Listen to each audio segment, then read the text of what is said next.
Ay! Ang gwapo ni Kumare, oh! And syempre, hindi tayo papatalo dyan, oh! And ito yung pinakang una nating outfit sa first clip. Bag from ate, dress from ate, and hair clip from me! And ayun, nag-makeup lang ako ng simple-simple lang. Syempre, soft girl dapat yung atake natin dito. Pero aminin nyo, diba? Sobrang plakado ko dito, diba?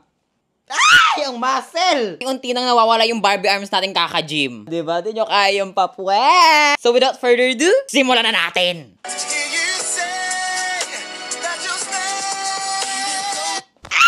Okay na yon. Nakapagtanggal na ako ng makeup. So, ganito na yung ayos natin kasi the more plain, the more pogi tayong tingnan, diba? Also, meron tayong flowers bigay ng boyfriend ko. Pala yung last clip, syempre, aura-aura lang naman yun. Finally, natapos din natin. Aminin nyo, ang gwapo. Wow! Ang gwapo ko dito, be! Kakainis kasi ba't di na ako ginawang lalaki ni Lord? I mean, ba't pa kasi naging bading ako, no? Pero anyways, abangan nyo na lang yung result. Bye-bye!